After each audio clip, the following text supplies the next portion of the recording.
Hello everyone, welcome to my YouTube channel. आज की इस वीडियो में हम लोग देखेंगे कि 2026 हमारे लिए कैसा रहेगा। इस वीडियो में मैंने सभी असेंडेंट्स और मून साइन को कवर किया है। आप लोग प्लीज़ बीच में वीडियो को स्किप मत करिएगा, क्योंकि कई बार मैं बहुत इंपॉर्टेंट प्रिडिक्शन पॉइंट्स बताता हूँ जो आपको और जगह प्रिडिक्शन करने में भी हेल्प करते हैं। तो चलिए वीडियो स्टार्ट करते हैं। ईयरली प्रिडिक्शन के लिए आपको कुछ बेसिक चीज़ें पहले से पता होनी चाहिए, जैसे कि आपका असेंडेंट और मून साइन क्या है। वैसे तो ये चीज़ें लगभग सभी को पता रहती हैं, लेकिन एक बार मैं जल्दी से आपको फिर से बता देता हूँ। नॉर्थ इंडियन कुंडली में ये फर्स्ट हाउस होता है। इसको हम लोग इंग्लिश में असेंडेंट और हिंदी में लगन कहते हैं। उसके बाद second house, third house, fourth house, fifth house, ऐसे करके टोटल 12 हाउसेस हो जाते हैं। सभी को पता होना चाहिए कि उनका असेंडेंट किस राशि से स्टार्ट हो रहा है। इसके अलावा हमें ये भी पता होना चाहिए कि हमारा मून साइन कौन सा है। आपकी कुंडली में चंद्रमा जिस भी साइन में बैठा होता है वो आपका मून साइन होता है। जैसे एग्जाम्पल के लिए यहाँ पर चंद्रमा 7 नंबर यानी कि तुला राशि में बैठा है, तो आपकी जो चंद्र राशि है यानी कि आपका जो मून साइन है वो तुला है। इसको इंग्लिश में लिब्रा कहते हैं। बहुत से लोग अक्सर पूछते हैं कि आपकी जन्म राशि कौन सी है। तो आपकी चंद्र राशि ही आपकी जन्म राशि है। इसको चंद्र राशि, मून साइन, जन्म राशि या केवल राशि भी बोलते हैं। जब भी कोई आपसे पूछे कि आपकी राशि कौन-सी है, तो आपका चंद्रमा जिस राशि में है, आपको वो राशि बतानी होती है। ये राशि कोई भी हो सकती है और कुंडली में चंद्रमा कहीं भी बैठा हो सकता है। आपको बस उसके नीचे की राशि देखनी है। इसके बाद कुछ चीज़ें आपको जो पता होनी चाहिए, वो ये कि जिस ईयर के बारे में आप देख रहे हैं, जैसे कि हम लोग अभी 2026 के बारे में देख रहे हैं, तो उस ईयर में शनि कहाँ पर है, बृहस्पति कहाँ पर है और राहु केतु कहाँ पर है। आप लोग किसी सॉफ्टवेयर या इंटरनेट से देख सकते हैं। एक कागज़ में आप लोग ये चीज़ें लिख लीजिए। अपनी कुंडली आप लोग किसी भी अच्छे सॉफ्टवेयर से बना सकते हैं, सब में लगभग सेम ही आती है। आप लोगों के मन में ये सवाल ज़रूर आ सकता है कि यहाँ पर मैंने सिर्फ़ सैटर्न, जुपिटर या राहु केतु को क्यों लिया है? सूर्य, मंगल, बुध ऐसे प्लैनेट क्यों नहीं लिए? वो प्लैनेट भी बहुत इंपॉर्टेंट होते हैं, बट वो फ़ास्ट मूविंग प्लैनेट होते हैं। वो मंथली अपनी राशि चेंज कर लेते हैं। ये प्लैनेट स्लो मूविंग होते हैं। 1 साल, 1.5 साल, 2.5 साल तक एक ही राशि में बैठे रहते हैं। तो पहले हम लोग इन प्लैनेट्स को देखते हैं। उसके बाद अपने प्रेडिक्शन को और ज़्यादा रिफ़ाइन करने के लिए हम लोग फ़ास्ट मूविंग प्लैनेट पे जाते हैं।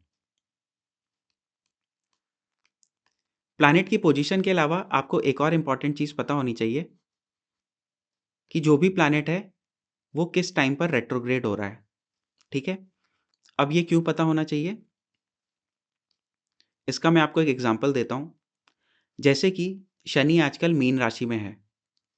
शनि मीन राशि से सेकंड हाउस को देखेगा, सिक्स्थ हाउस को देखेगा और अपनी 10th दृष्टि से नाइन्थ हाउस को देखेगा।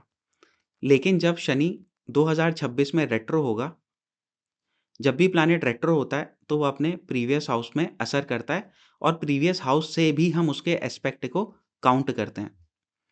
तो जब शनि रेट्रो होगा, उस टाइम पे शनि 11th हाउस पे असर करेगा या जहाँ पे 11th राशि है, वहाँ पे असर करेगा। वहाँ से वो थर्ड दृष्टि से इस हाउस को देखेगा, 7th दृष्टि से इस हाउस को देखेगा और 10th दृष्टि से इस हाउस को देखेगा। तो देखा आपने कि कैसे रेट्रो होने की वजह से शनि के इन्फ्लुएंसेस पूरी तरीके से चेंज हो गए। अब इसका मतलब ये नहीं है कि शनि इस हाउस से असर नहीं डाल रहा, इस हाउस से भी शनि असर डाल रहा है। लेकिन हमें कुछ असर पिछले हाउस से भी लेना पड़ता है। कुछ एस्ट्रोलॉजर पूरी तरीके से असर पिछले हाउस से भी लेते हैं और कुछ एस्ट्रोलॉजर 50-60% असर पिछले हाउस से लेते हैं और पहले हाउस को भी स्टेबल रख के चलते हैं। मैं पर्सनली 50% असर पिछले हाउस से लेता हूँ।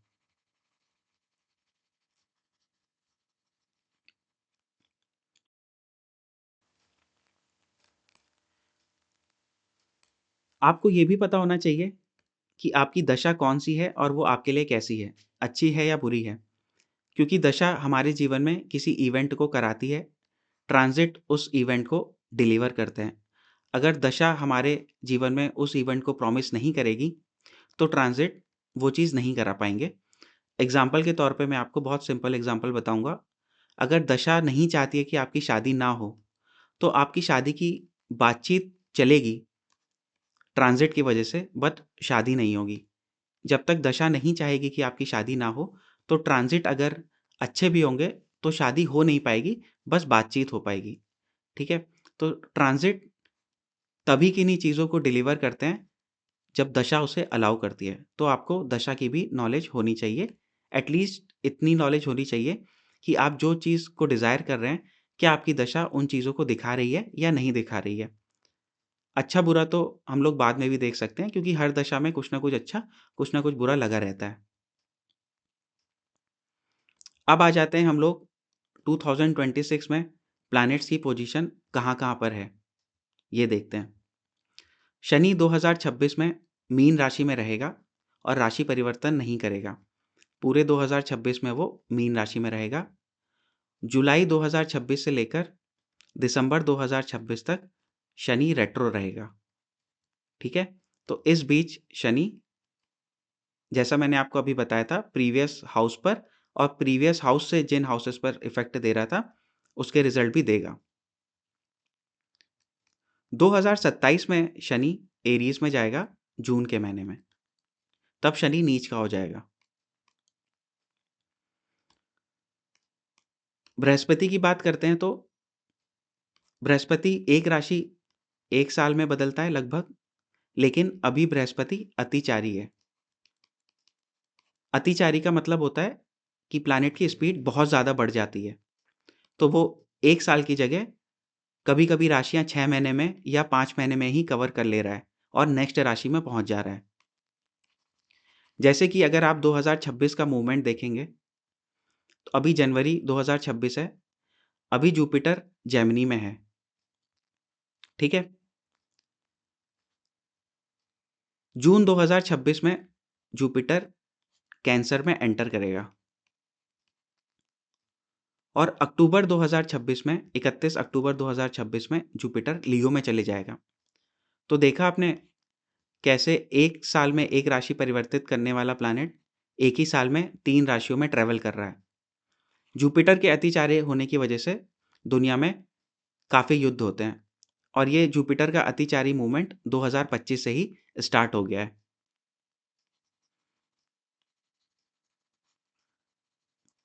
जुपिटर के इस मूवमेंट को आप लोग एक जगह पे नोट कर लीजिएगा, क्योंकि जुपिटर काफ़ी बार मूव हो रहा है। आजकल जुपिटर जेमिनी में रेट्रो है। ये अपना रेट्रोग्रेशन खत्म करेगा 11 मार्च को जेमिनी में और फिर धीरे-धीरे कैंसर की तरफ बढ़ने लगेगा। कैंसर में ये जाएगा 2 जून को, ठीक है? फिर उसके बाद लियो में ये चला जाएगा 31 अक्टूबर को, लियो में। उसके बाद वापस से लियो में ये रेट्रो होगा और पीछे की तरफ जाएगा और 25 जनवरी 2027 को वापस से ये कैंसर में आ जाएगा। फिर यहाँ पर ये लगभग 5-6 महीने रहेगा और उसके बाद वापस से लियो में चला जाएगा। इसके बाद हम लोग आ जाते हैं राहु और केतु पे। 2026 में राहु एक्वेरियस में है, केतु लियो में है। ज़्यादातर टाइम ये इसी राशियों में है। 6 दिसंबर 2026 को राहु केतु अपना राशि परिवर्तन कर लेंगे। राहु कैप्रिकॉर्न में आ जाएगा और केतु कैंसर में चला जाएगा। लगभग पूरे ही 2026 में ये इन राशियों में रहेंगे, लेकिन एंड पे ये अपना राशि परिवर्तन कर रहे हैं। तो ये पॉइंट भी आप एक जगह पर नोट कर लीजिएगा।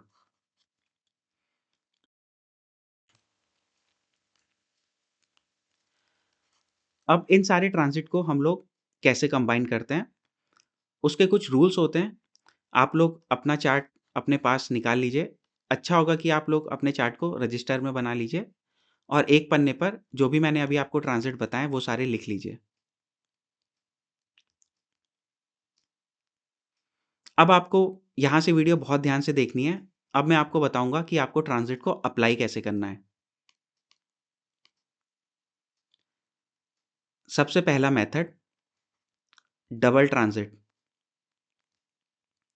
ये डबल ट्रांजिट क्या होता है? जब शनि और बृहस्पति एक साथ किसी हाउस को प्रभावित कर रहे होते हैं, तो दो ग्रह एक हाउस को प्रभावित कर रहे होते हैं, इसलिए उसको डबल ट्रांजिट बोलते हैं। जैसे कि आजकल शनि पाइसेस में है और जुपिटर जेमिनी में है। तो जुपिटर अपने 7th दृष्टि से 9th हाउस को देख रहा है इस चार्ट में, और सैटर्न अपने 10th दृष्टि से 9th हाउस को देख रहा है। तो 9th हाउस यहाँ पर ऐसा हाउस है जो इन दोनों ही प्लैनेट से एक टाइम पे प्रभावित हो रहा है। तो हम इसको बोलेंगे कि यहाँ पर अभी डबल ट्रांजिट चल रहा है। तो इससे होता क्या है? जिस भी हाउस पे डबल ट्रांजिट चलता है, हमारे जीवन में उस हाउस से संबंधित घटनाएं होती हैं। जैसे मान लीजिए किसी के चार्ट में अगर यहाँ पे डबल ट्रांजिट चल रहा है, तो उसके जीवन में ट्रैवल ज़्यादा रहेगा, या हायर एजुकेशन होगी, या जो भी 9th हाउस से संबंधित चीज़ें हैं वो उसके आसपास चलेंगी। अगर ये डबल ट्रांजिट 4th हाउस को दिखा रहा होता, तो 4th हाउस में घर का बनना या घर से संबंधित चीज़ें या मदर से संबंधित चीज़ें होती हैं, तो वो इंसान के जीवन में घटित होती हैं। 9th हाउस में नेचुरली सैजिटेरियस साइन आता है, तो प्रेजेंट टाइम पे सैजिटेरियस साइन किसी के भी चार्ट में सबसे ज़्यादा एक्टिव है। अगर हम लोग एक एग्जांपल और ले लें, जिसमें सैटर्न को यहाँ लिख देते हैं, जुपिटर को यहाँ लिख देते हैं। जुपिटर मिथुन राशि में है, सैटर्न मीन राशि में है।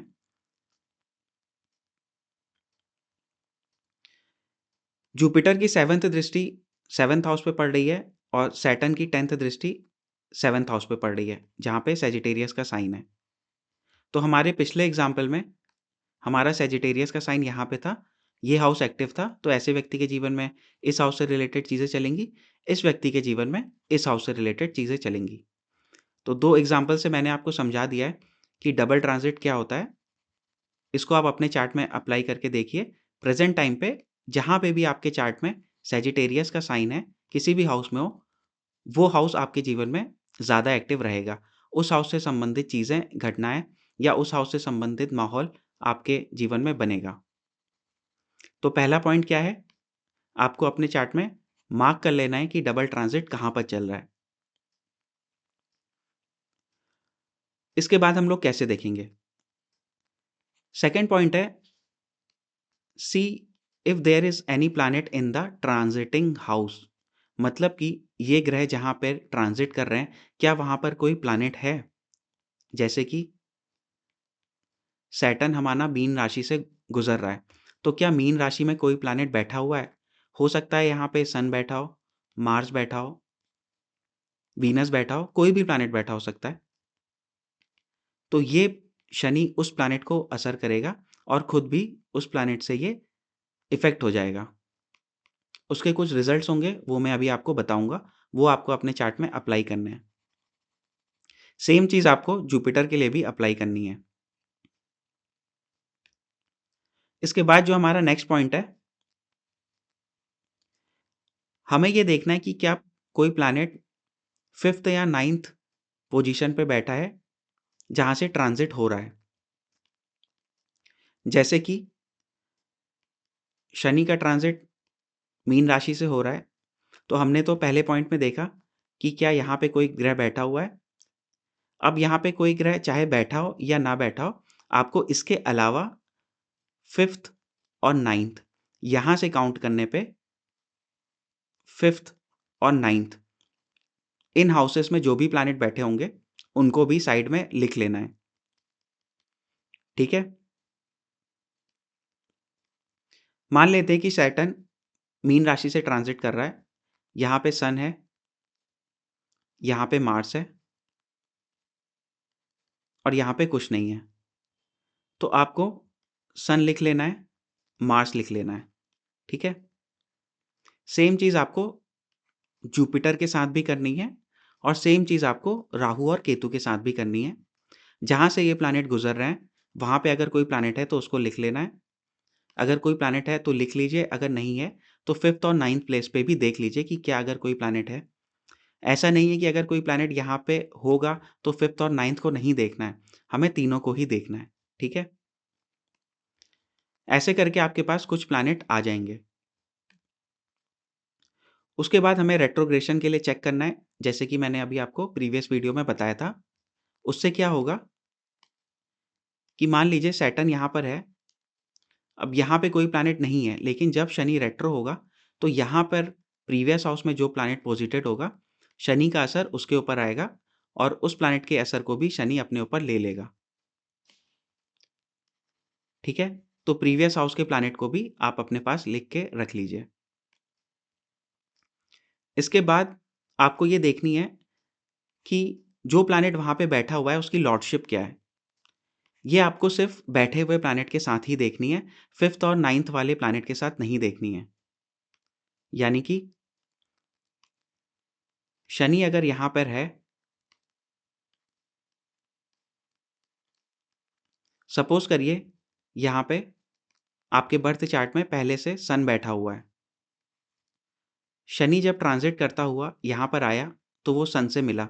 तो हमारे प्रीवियस पॉइंट के अकॉर्डिंग शनि और सूर्य के संबंध की वजह से जो भी रिज़ल्ट होंगे, वो हमारे जीवन में दिखेंगे। इस पॉइंट के अकॉर्डिंग सूर्य जहाँ का लॉर्ड होगा, जैसे कि इस चार्ट में सूर्य 5th हाउस का लॉर्ड है, तो 5th हाउस से संबंधित रिज़ल्ट भी हमें हमारे इस टाइम पर मिलेंगे। ठीक है? तो ये हो गई लॉर्डशिप की बात। तो आपके पास क्या-क्या आ गया? आपके पास एक आ गया डबल ट्रांज़िट, उसकी वजह से आपके पास एक हाउस आपको मिल गया जो एक्टिव है। दूसरा आपके पास आ गया इन प्लेसेस पे कोई प्लैनेट्स तो नहीं बैठे हुए हैं, यानी कि जहाँ से प्लैनेट ट्रांज़िट कर रहा है, प्लस वहाँ से काउंट करने पे जो 5th हाउस आएगा, प्लस वहाँ से काउंट करने पे जो 9th हाउस आएगा, वहाँ पे जो भी प्लैनेट बैठे होंगे वो आपको लिखने हैं। तीसरा, सिर्फ़ जहाँ पे प्लैनेट ट्रांज़िट कर रहा है, अगर वहाँ पे कोई प्लैनेट होगा, वो प्लैनेट की राशि कहाँ पर है, ठीक है? जैसे कि यहाँ पे सूर्य हमने एग्ज़ाम्पल के तौर पे लिया था, सूर्य की राशि जहाँ पर है, वो हाउस हमें लिख लेना है, जैसे कि यहाँ पे 5th हाउस। तो हमारे पास कई सारे प्लैनेट मिल गए, एक डबल ट्रांज़िट का एक्टिव हाउस मिल गया और एक लॉर्डशिप की वजह से हाउस मिल गया।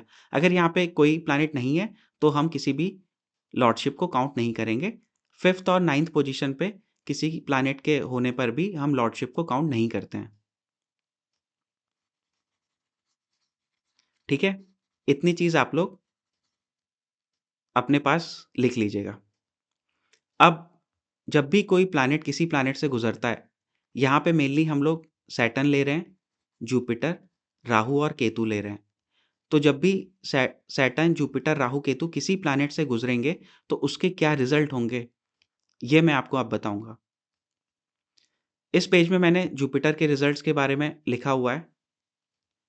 नेक्स्ट पेज में सैटर्न के रिज़ल्ट्स के बारे में है और इस पेज में आपको राहु, केतु के रिज़ल्ट्स के बारे में है।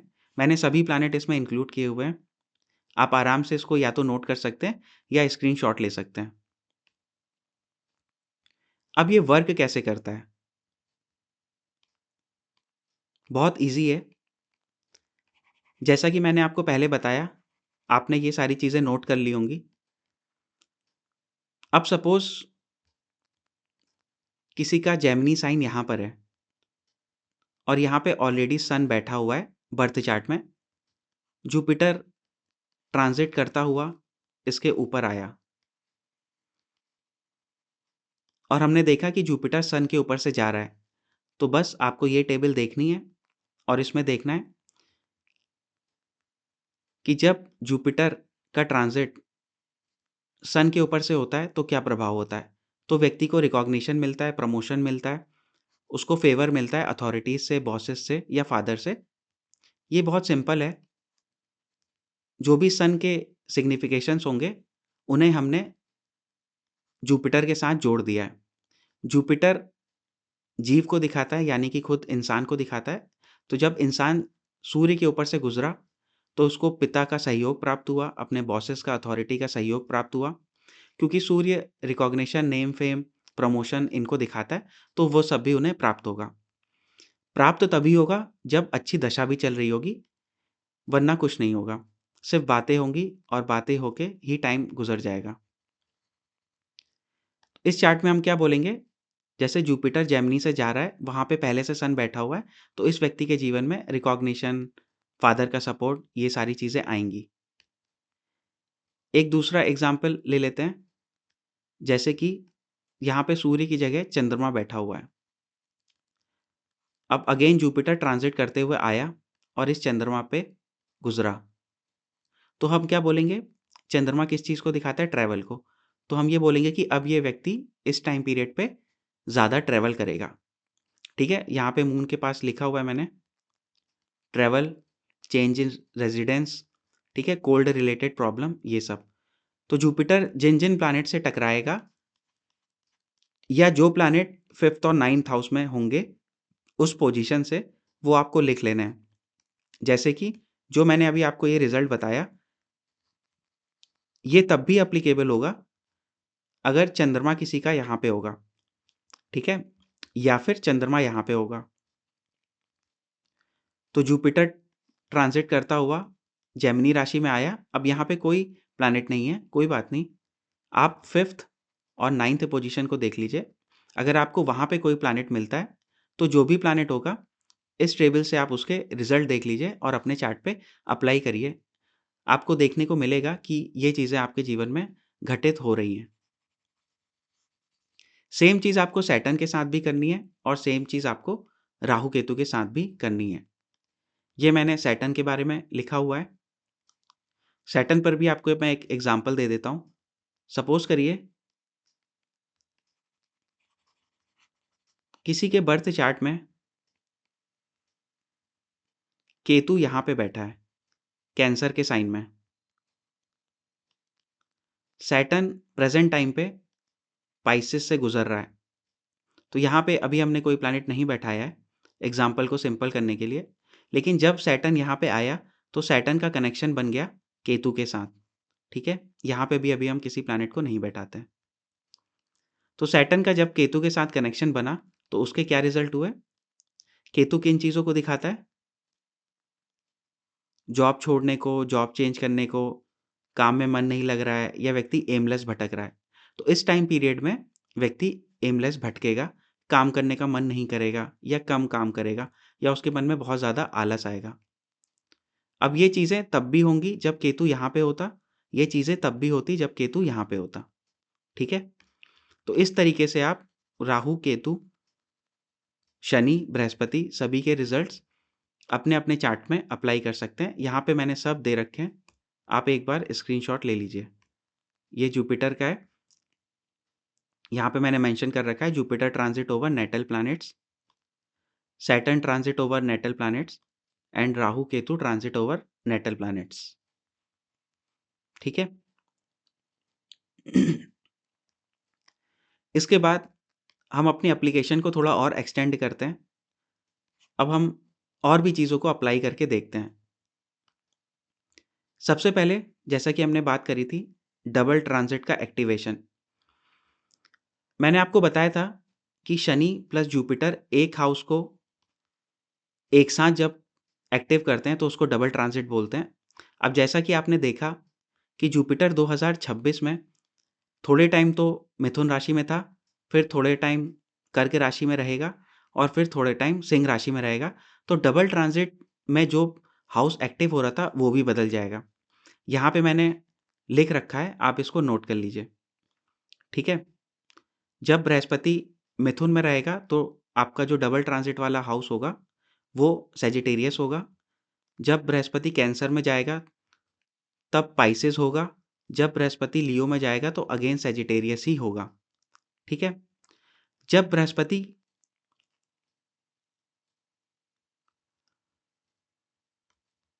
ओके, यहाँ पे एक चीज़ मैंने मिस कर दी है। ओके, यहाँ पे एक चीज़ है, देखिए थोड़ा-सा कॉम्प्लेक्सिटी है क्योंकि सैटर्न भी रेट्रोग्रेड हो रहा है। तो जब बृहस्पति कैंसर में जाएगा, यहाँ पे हम कैंसर लिख देते हैं, ठीक है? आपको ईज़िली समझ में आ जाएगा। यहाँ पे शनि है, जुपिटर जब मिथुन राशि में था उसका एग्जाम्पल तो मैंने आपको दे दिया था। जब जुपिटर कैंसर में आएगा तो अब देखिए, शनि यहाँ पे ऑलरेडी बैठा हुआ है, जुपिटर की दृष्टि शनि के ऊपर है, तो कौन सा हाउस है जो दोनों से एक्टिव है? वो है 12th हाउस, ठीक है, या 12th राशि जहाँ पर है। इस एग्जाम्पल में 12th हाउस, आपके चार्ट में कोई दूसरा हाउस भी हो सकता है, ठीक है। अब जब शनि यहाँ पे रेट्रो होगा, ठीक है, शनि आपको पता है कि मई से लेकर कब तक रेट्रो है, एक बार हम लोग चेक कर लेते हैं। जुलाई से लेकर दिसंबर तक रेट्रो है, ओके। तो शनि जुलाई से लेकर दिसंबर तक रेट्रो है, तो जब शनि रेट्रो होगा तो वो यहाँ से भी असर डालेगा, और यहाँ से जब वो असर डालेगा तो इस हाउस पे असर डालेगा अपने 10th दृष्टि से, और इस हाउस पे जुपिटर भी असर डाल रहा होगा कैंसर के साइन में। तो इतने टाइम पीरियड के लिए आपका स्कॉर्पियो एक्टिव होगा। बीच में मैं अभी थोड़ा सा रुक गया था, क्योंकि जैसे मैंने यहाँ पे लिखा हुआ है कि जुपिटर जब कैंसर में जाएगा तो पाइसेस एक्टिव होगा, फिर मैंने यहाँ पे लिखा हुआ है कि जुपिटर जब कैंसर में जाएगा तो स्कॉर्पियो एक्टिव होगा। तो वो इसीलिए लिखा हुआ है क्योंकि इस वाले केस में जब पाइसेस एक्टिव होगा तो उस टाइम पे सैटर्न पाइसेस में डायरेक्ट मोशन में है, जब स्कॉर्पियो एक्टिव होगा तो उस टाइम पे सैटर्न रेट्रोग्रेड मोशन पे आ जाएगा। ऐसा नहीं है कि उस टाइम पे पाइसेस हट जाएगा, पाइसेस भी रहेगा, लेकिन स्कॉर्पियो का भी 50% 60% तक असर रहेगा, ठीक है। इस चीज़ को पूरा कंपाइल करके, ताकि आपको कोई प्रॉब्लम ना हो, मैंने यहाँ पे लिख दिया है, ठीक है, मंथ वाइज लिख दिया है, ताकि आप लोग अपने चार्ट में देख सकें। और अब हम लोग असेंडेंट, डिफरेंट डिफरेंट असेंडेंट पे ये किस तरीके से एप्लीकेबल होगा ये भी देख लेते हैं। 2026 की हम लोग बात कर रहे हैं, मार्च से मई तक 2026 में सैजिटेरियस का साइन एक्टिव रहेगा। मेष लगन वालों के लिए सैजिटेरियस का साइन यहाँ पे आता है, ये हाउस एक्टिव होगा। इस हाउस में आपके लॉन्ग ट्रेवल्स, पढ़ाई, रिलीजियस पढ़ाई, स्पिरिचुअल प्लेसेस पे जाना, पिता के साथ कोई इंपॉर्टेंट इवेंट होना, या फिर किसी गुरु का मिलना, या आपके द्वारा खुद से किसी क्लासिकल टेक्स्ट को पढ़ना, या आपका रिलीजियस चीज़ों के प्रति रुझान होना, ये सारी चीज़ें मेष लगन वालों के लिए होंगी। मई से लेकर अक्टूबर तक पाइसेस एक्टिव रहेगा, तो मेष लगन में पाइसेस साइन 12th हाउस में आता है।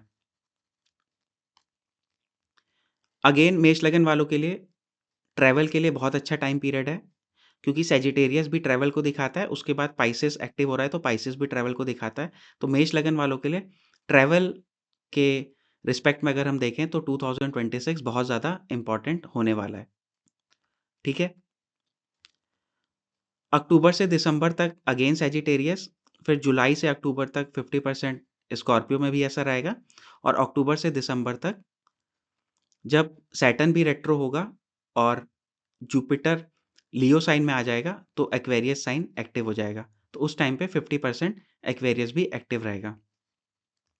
मतलब अगर हम टोटलिटी में देखें, कुछ कुछ time Sagittarius sign March to में, कुछ टाइम पाइसेस साइन, इसके अलावा स्कॉर्पियो और एक्वेरियस, ये 4 हाउसेस थोड़ा थोड़ा करके एक्टिव रहेंगे, जिसमें से सैजिटेरियस सबसे ज़्यादा एक्टिव है। तो सैजिटेरियस आपका मेष राशि वालों के लिए 9th हाउस में आ रहा है, तो 9th हाउस से रिलेटेड चीज़ें इनके जीवन में सबसे ज़्यादा होंगी, और इन हाउसेस की एक्टिविटीज़ भी थोड़ी-थोड़ी ये टाइम के अकॉर्डिंग, जो मैंने राइट साइड में लिखा हुआ है, होती रहेंगी।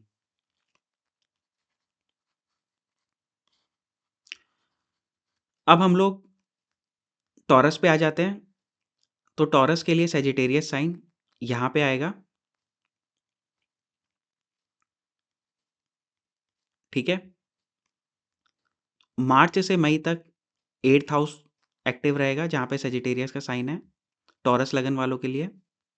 अक्टूबर से दिसंबर तक भी 8th हाउस काफ़ी एक्टिव रहेगा, तो टॉरस वालों के जीवन में आपको मेजर ट्रांसफ़ॉर्मेशन देखने को मिलेगा। इसके अलावा वो ऑकल्ट की तरफ भी उनका रुझान बढ़ेगा, ठीक है? लाइफ़ में टेंशन भी बढ़ेगी और अप्स एंड डाउन भी आएँगे। इसके अलावा अलग-अलग महीनों में जैसे मई टू अक्टूबर तक पाइसेस मतलब गेन्स, कुछ टाइम के लिए स्कॉर्पियो और एक्वेरियस यानी कि 7th हाउस और 10th हाउस भी एक्टिव रहेगा। अब यहाँ पे हम ज़्यादा एक्टिवेशन को देखें, तो ये 3 हाउस हमें ज़्यादा असर करते हुए दिख रहे हैं। तो इसमें क्या होगा कि टॉरस लगन वालों के लिए गेन्स के लिए अच्छा टाइम है। सडन उनके जीवन में गेन्स आएँगे, अप्स एंड डाउन आएगा। ऑकल्ट की तरफ वो और ज़्यादा रुझान करेंगे, ठीक है? और थोड़ा अकेलेपन में रहना भी उनको धीरे-धीरे पसंद आएगा क्योंकि 8th हाउस जब भी एक्टिव होता है तो इंसान को अकेलापन कुछ-कुछ पसंद आने लगता है। अगर हम लोग मिथुन लगन की बात करें, तो मिथुन लगन के लिए सैजिटेरियस साइन 7th हाउस में आएगा, पाइसेस साइन 10th हाउस में आएगा, एक्वेरियस साइन 9th हाउस में आएगा, स्कॉर्पियो साइन 6th हाउस में आएगा। तो जैसा कि अभी तक आपने देखा, ज़्यादातर टाइम हमारा सैजिटेरियस साइन एक्टिव है, तो मिथुन राशि वालों के लिए, मिथुन लगन वालों के लिए शादी के लिए अच्छा टाइम पीरियड है, ट्रैवल के लिए भी अच्छा टाइम पीरियड है, बिज़नेस के लिए भी अच्छा टाइम पीरियड है।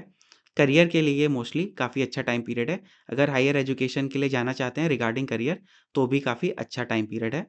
कुछ टाइम के लिए उनको ज़रूर थोड़ी-सी ज़्यादा मेहनत और थोड़ी-सी ज़्यादा स्ट्रगल करनी पड़ सकती है, बट ओवरऑल इन लोगों के लिए ये काफ़ी ज़्यादा अच्छा टाइम है। अगर हम लोग कर्क लगन पे आते हैं, कर्क लगन के लिए सैजिटेरियस साइन 6th हाउस में आएगा, 9th हाउस में पाइसेस साइन आएगा, 8th हाउस में एक्वेरियस और 5th हाउस में स्कॉर्पियो साइन। तो कर्क लगन के लिए थोड़ा-सा ज़्यादा टफ टाइम हो सकता है क्योंकि 6th हाउस बहुत एक्टिव है। इसमें आपके रोग, ऋण, शत्रु आते हैं तो लोग डेट ले सकते हैं या उन्हें कोई कॉम्पिटिशन के लिए तैयारी करनी है, वो कर सकते हैं या उनके कोई शत्रु उनको दिक्कत दे सकते हैं।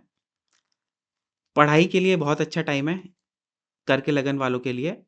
जीवन में थोड़े टाइम के लिए कुछ ट्रांसफ़ॉर्मेशंस भी रहेंगे। अब क्योंकि 6th हाउस और 8th हाउस दोनों ही एक्टिवेशन में हमें देखने को मिल रहे हैं, तो ये कर्क वालों के लिए थोड़ा-सा डिफ़िकल्ट टाइम पीरियड रहेगा, ठीक है?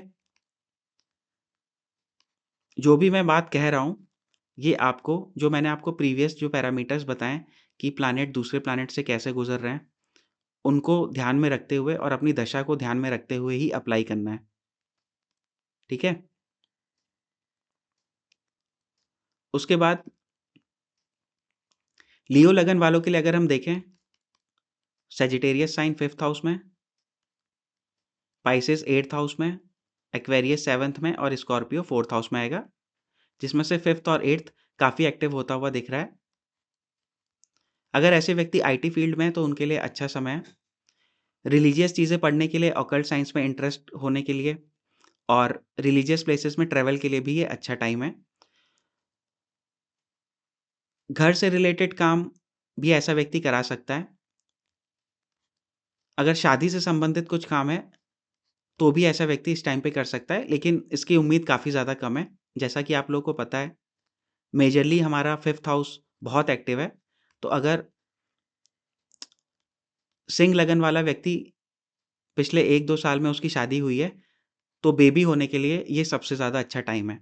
आप इस टाइम पे बेबी प्लान कर सकते हैं या फिर पढ़ाई-लिखाई में कुछ प्लान कर सकते हैं या अगर आप कोई हॉबी सीखना चाहते हैं, कोई स्किल डेवलप करना चाहते हैं, तो वो भी काम में आप इन्वॉल्व हो सकते हैं। वर्गो लगन वालों की अगर हम बात करें, तो 3rd house, 4th house, 6th house और 7th हाउस एक्टिव है। मेजरली 4th हाउस एक्टिव है, तो घर से रिलेटेड काम जैसे कि नया घर लेना, घर में इंटीरियर का काम कराना, घर बदलना या घर से दूर जाना, अपना रेज़िडेंस चेंज करना, ये सारी चीज़ें आपको वर्गो लगन वालों के लिए ज़्यादा देखने को मिलेंगी। अगर वर्गो लगन वाले अपना घर लेना चाहते हैं, तो ये काफ़ी अच्छा टाइम है अगर आपकी दशा सपोर्ट कर रही है तो। लिब्रा लगन वालों के लिए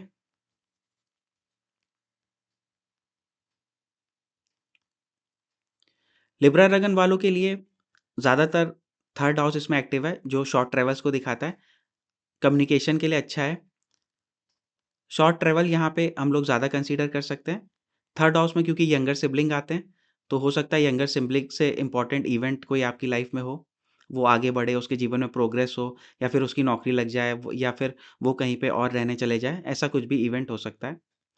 इसके अलावा थोड़ा फिफ्थ हाउस, सेकंड हाउस भी एक्टिव है और सिक्स्थ हाउस भी एक्टिव है, तो इनसे रिलेटेड जो एक्टिविटीज़ होती हैं, जैसे कि थोड़ा बहुत पढ़ाई करना या फिर डेट्स, एनिमीज़, डिज़ीज़ेज़ के बारे में कुछ बात करना या फिर उनके ऊपर कुछ काम करना। जैसे मान लो आपको कोई रोग है, आपने उसकी कोई दवाई करनी स्टार्ट कर दी है, ठीक है? या उसके ऊपर वर्क करना स्टार्ट कर दिया है।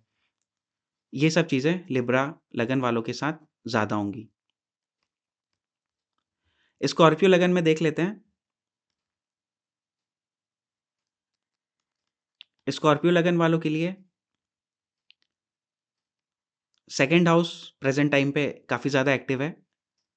तो ऐसे व्यक्तियों का ध्यान स्कॉर्पियो लगन वालों का स्पेशली पैसा इकट्ठा करने की तरफ, फैमिली में चीज़ें जोड़ने की तरफ, फैमिली इंक्रीज़ करने की तरफ या अपनी फैमिली को सुख-सुविधाएँ लाके देने की तरफ ऐसे व्यक्तियों का ध्यान सबसे ज़्यादा रहेगा। इसके अलावा थोड़ा लव रिलेशनशिप वगैरह इसकी तरफ ध्यान या फिर एजुकेशन को अच्छा करने की तरफ भी ध्यान सबसे ज़्यादा रहेगा।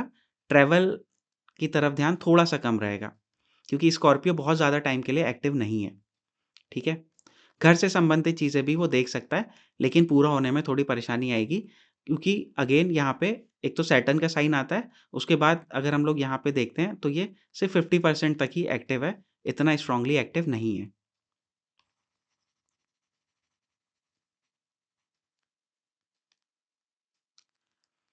सैजिटेरियस लगन वालों की बात करें तो फोर्थ हाउस बहुत एक्टिव है, फर्स्ट हाउस उससे भी ज़्यादा एक्टिव है। ऐसे व्यक्ति अपने पर्सनैलिटी डेवलपमेंट, अपने आप को ग्रो करने के लिए, नई चीज़ें सीखने के लिए, कुछ अगर वो इनिशिएट करना चाहता है, अपना कुछ खुद से कुछ चीज़ ओपन करना चाहता है या कोई भी नई चीज़ करना चाहता है, तो उसके लिए बहुत अच्छा टाइम है।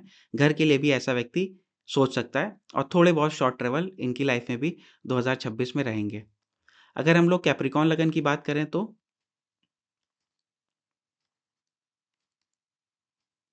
कैप्रिकॉर्न लगन में आप बहुत ज़्यादा ट्रैवल देख सकते हैं, क्योंकि इसमें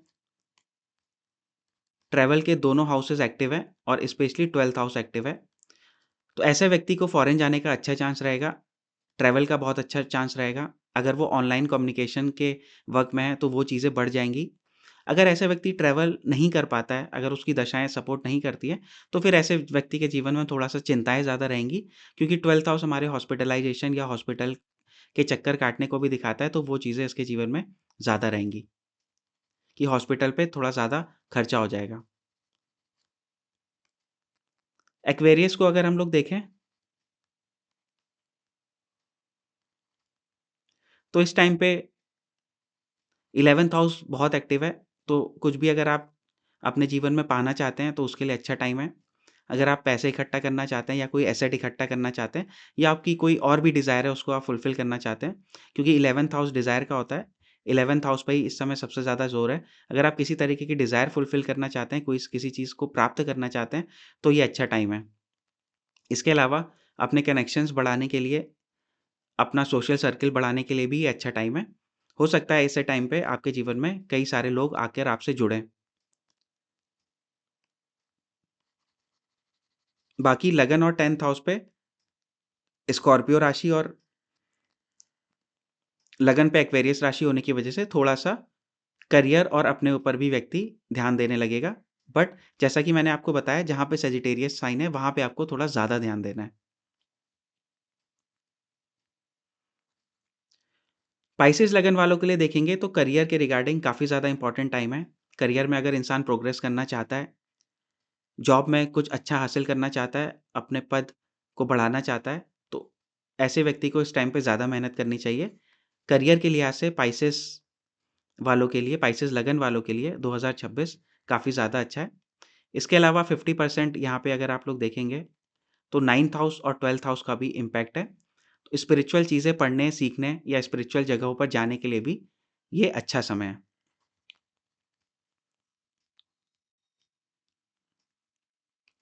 ये सारी चीज़ें आप लोगों ने देखी कि कैसे हम लोगों ने ट्रांज़िट को अप्लाई किया। सबसे पहले आपको डबल ट्रांज़िट अप्लाई करना है। उसके साथ-साथ ही आपको ये देखना है कि वहाँ पे प्लैनेट कौन से हैं और वहाँ से 5th और 9th हाउस में कौन से प्लैनेट हैं। फिर आपको वहाँ पे लॉर्डशिप देख लेनी है और ये सब देखने के साथ आपको ये भी पता होनी चाहिए कि आपके चार्ट में कैसी दशा है, ठीक है?